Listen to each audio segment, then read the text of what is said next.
The fork clattered against the plate, and laughter rippled through the restaurant like a wave of cruelty.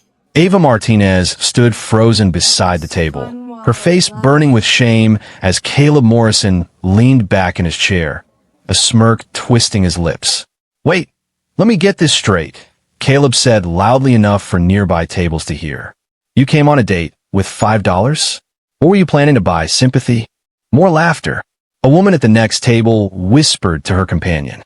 The waiter shifted uncomfortably, still holding the menu Caleb had ordered from: appetizers, entrees, wine, dessert. Over $200 worth of food that Ava could never afford. Her fingers trembled as they clutched her small purse. Inside was exactly $5.37. It was all she had left after paying her brother's medication costs that morning. She thought, stupidly, naively, that a blind date meant coffee, maybe a walk in the park. Something simple. Something she could manage. "I am sorry," Ava whispered. "I didn't know." "Didn't know what?" "That date's cost money." Caleb gestured at her clothes, her worn shoes. "Or did you think your employer would give you in advance?" "Oh wait, you're just a maid." What was I thinking? Letting Grace set me up with the help. The words hit like slaps. Ava's eyes stung, but she refused to cry. Not here.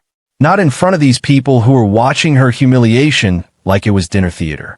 "I should go," she said quietly. "Yeah, you should." Caleb waved dismissively. "And next time someone offers you a real date, maybe check your bank account first." Ava turned and walked toward the exit, her vision blurring. She didn't see the man seated across the restaurant, partially hidden by a decorative column. She didn't see how his jaw tightened or how his fingers went white around his wine glass. But Noah Sterling saw everything. 24 hours earlier, Ava had been cleaning Noah's study when his sister Grace burst in, her enthusiasm filling the room like sunlight. "Ava, you need to take a break from being so responsible all the time," Grace announced, perching on the edge of her brother's desk. "When's the last time you did something fun?" Ava smiled as she dusted the bookshelf. Grace was kind, the only member of the Sterling household who treated her like a person instead of furniture. "I don't really have time for fun, Miss Grace." "That's exactly the problem. You're 26 years old. You should be going on dates, not just working yourself to exhaustion." Grace pulled out her phone. "I have the perfect guy for you. Caleb Morrison, he works in finance. Very successful, very charming." "I don't think." "No thinking. Just saying yes. One date. If it's terrible, you never have to see him again." Ava hesitated. Her life was work, hospital visits, and sleep. There wasn't room for anything else. But Grace's hopeful expression was hard to resist. "Okay," Ava said finally. One date. She spent that evening's tips on bus fare and saved her last $5 for emergencies. When she looked at herself in the mirror before leaving, her best dress, cleaned and pressed, her mother's old earrings, she let herself hope, just for a moment, that maybe Grace was right. Maybe she deserved one night of something normal. That hope died in a crowded restaurant while strangers laughed at her poverty. The next morning, Ava arrived at the Sterling mansion at 6 a.m., just like always. She moved through her routine mechanically, polishing silver, vacuuming carpets, preparing breakfast. Her eyes were red from crying, but she'd learned long ago how to hide that kind of pain. Noah watched her from the doorway of his study. He'd been watching her since she arrived, noting the way she moved a little slower today, how her usual soft humming was absent. He knew why. He'd been at that restaurant last night, finishing a business dinner when he heard Caleb's voice cut through the ambient noise. He'd recognized Ava immediately, even though she'd never looked at him directly in the 6 months she'd worked in his home. He knew the shape of her shoulders, the way she tucked her hair behind her ear when she was nervous. And he'd watched as that smug bastard destroyed her dignity over a $5 bill. Noah had wanted to intervene. His hand had actually reached for his wallet. But something stopped him. The way Ava held her head high, even as she left, the quiet dignity in her voice when she apologized for nothing. She hadn't begged, hadn't made a scene. She'd simply walked away from someone who didn't deserve her. It was the most grace Noah had seen in years of boardroom battles and society events. "Ava," he said now, his voice cutting through the quiet. "My study. Please." She jumped slightly, then turned. "Yes, Mr. Sterling." She followed him into the wood-paneled room, hands clasped in front of her. Noah sat on the edge of his desk, studying her. Up close, he could see the faint shadows under her eyes, the barely perceptible tremor in her hands. "How long have you worked for my family?" he asked. Ava blinked, confused by the question. "6 months, sir. And in that time, have I ever had cause to complain about your work?" I don't think so, sir. If I've done something wrong."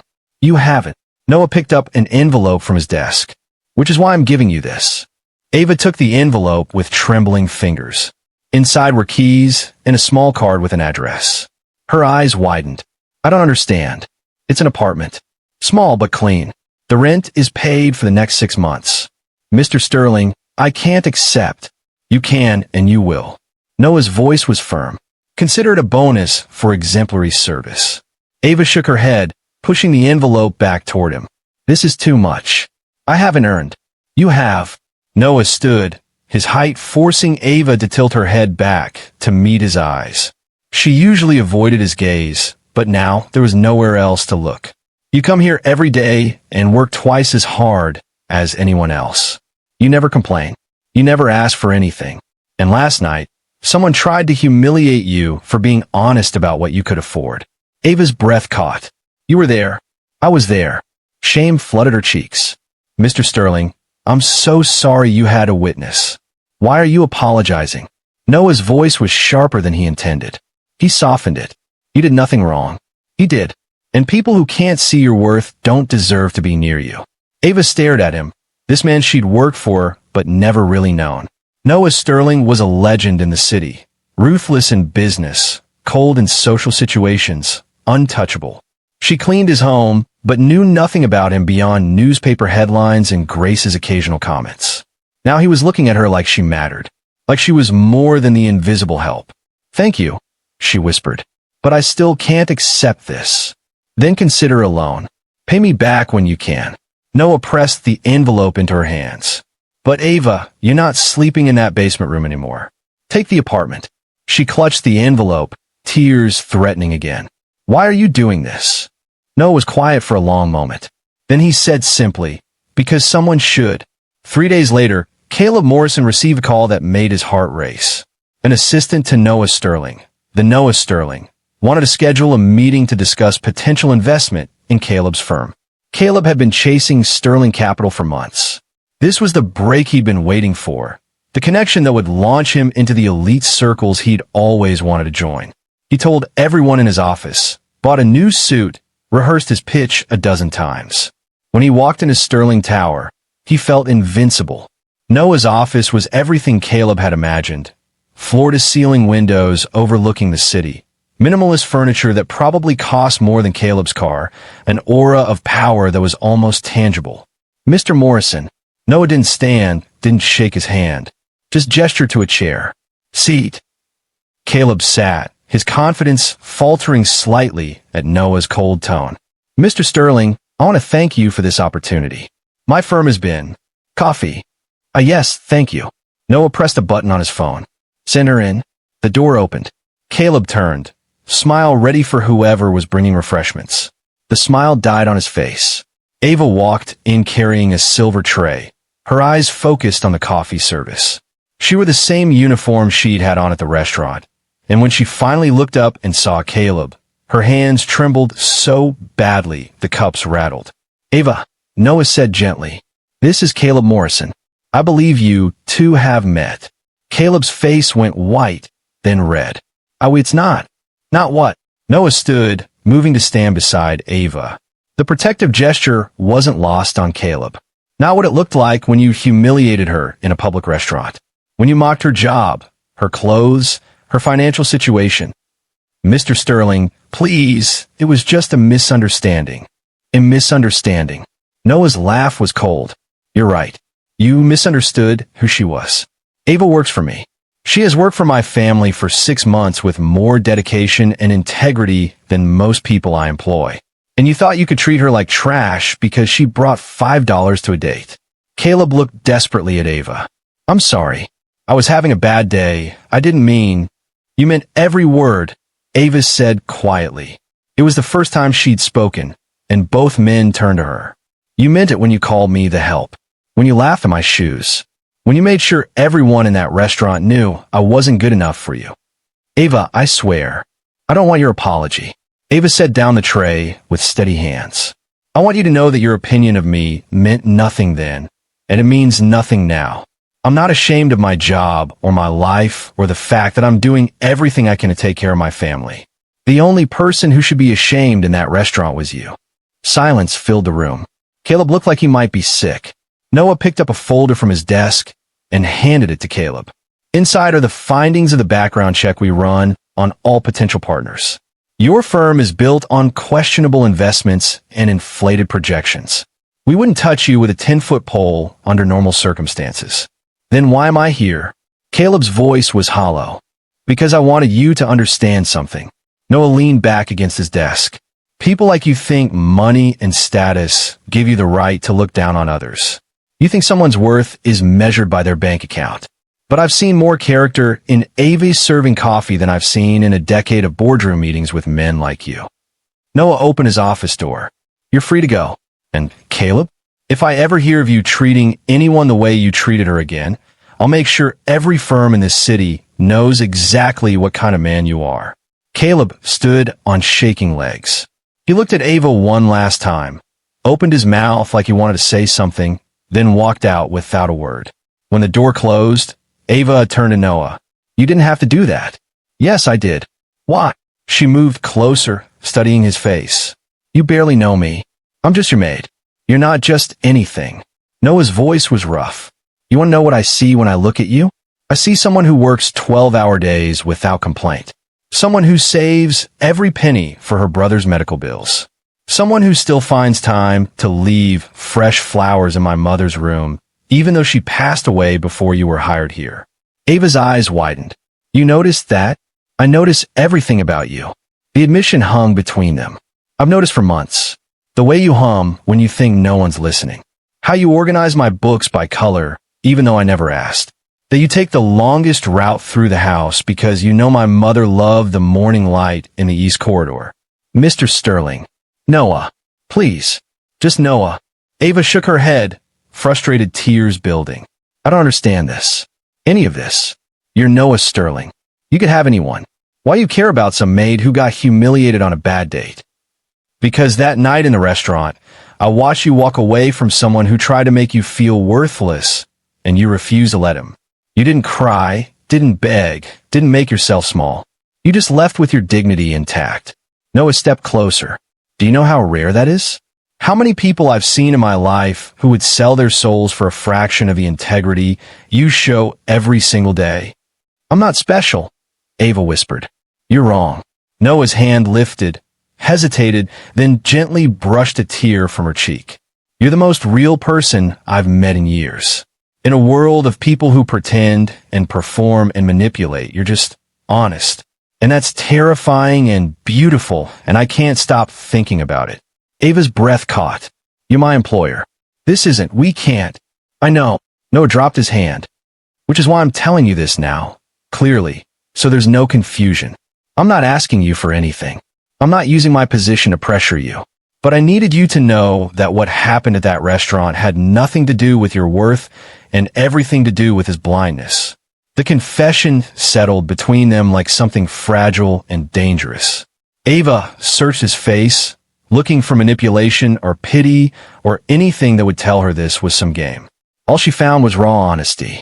I don't know what to say, she admitted. You don't have to say anything. Just accept the apartment. Take care of your brother. And know that someone sees you. 3 weeks passed. Ava moved into the apartment, a small one-bedroom with actual sunlight and a kitchen that didn't share a wall with a boiler room. Her brother's health improved with the new medication she could finally afford. Grace visited twice, thrilled that her matchmaking had inadvertently led to something, even if it wasn't what she'd planned. Noah kept his distance. He was polite when they crossed paths, professional, never overstepping. But sometimes Ava would catch him watching her with an expression she couldn't quite read. Then one evening, she found an envelope slipped under her apartment door. Inside was a simple card with an address and a time, and a note in Noah's precise handwriting. Not as an employer, not as a favor, just as someone who would very much like to have dinner with you. If you're interested. Ava stood in her small kitchen, holding the card, her heart racing. She thought about that night at the restaurant with Caleb, how she felt so small and worthless. She thought about Noah defending her, seeing her, treating her like she mattered. She thought about risk and trust, and whether someone like her deserved someone like him. Then she thought, what if the question wasn't about deserving? What if it was just about two people being honest enough to try? The restaurant Noah chose was quiet, intimate, nothing like the place where Caleb had humiliated her. When Ava arrived, wearing a dress she'd bought with her first full paycheck, her head high, Noah stood from the table. "You came," he said, and the relief in his voice was unmistakable. "I almost didn't." Ava sat down, meeting his eyes directly. "But then I realized something. You're right that I'm not ashamed of who I am or what I do. So, if I avoided this because I was afraid of what people might think, I'd be letting someone like Caleb win." Noah smiled, and it transformed his usually serious face. "That might be the bravest thing I've heard all year.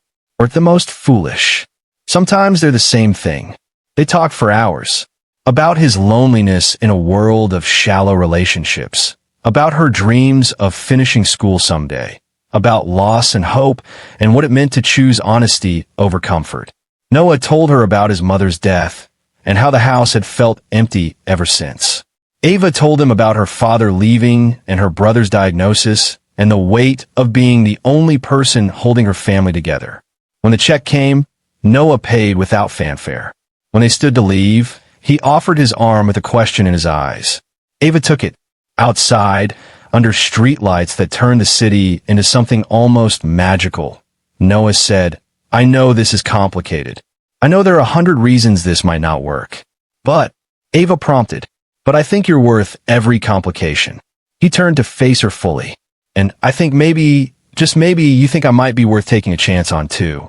Ava looked at this man who defended her, seen her, chose her when she'd felt invisible. She thought about the girl who'd walked into a restaurant with $5 and a heart full of hope, and the woman she'd become, stronger, clearer, unafraid. "Yeah," she said softly, "I think maybe you are." When Noah kissed her, gentle and tentative and full of promise, Ava realized something profound. The date with Caleb had felt like an ending. The final proof that she didn't belong in a world of nice restaurants and successful men. But this, with Noah, felt like a beginning. Not because he was rich or powerful or could solve all her problems, but because he was the first person who looked at her and saw exactly who she was, struggles, strength, dignity intact, and decided that was more than enough. That night, she finally sat at a table where her worth was never questioned, where the only currency that mattered was honesty, courage, and the willingness to be seen. And that was worth more than any amount of money in the world. What would you have done in Ava's situation? Would you have given Noah a chance or walked away from the complicated situation entirely? Drop your thoughts in the comments below. And if this story touched your heart, hit that subscribe button and turn on notifications for more stories about love, justice, and the courage it takes to choose yourself. Because sometimes the best revenge isn't what you do to the people who hurt you. It's becoming so completely yourself that their opinions stop mattering at all.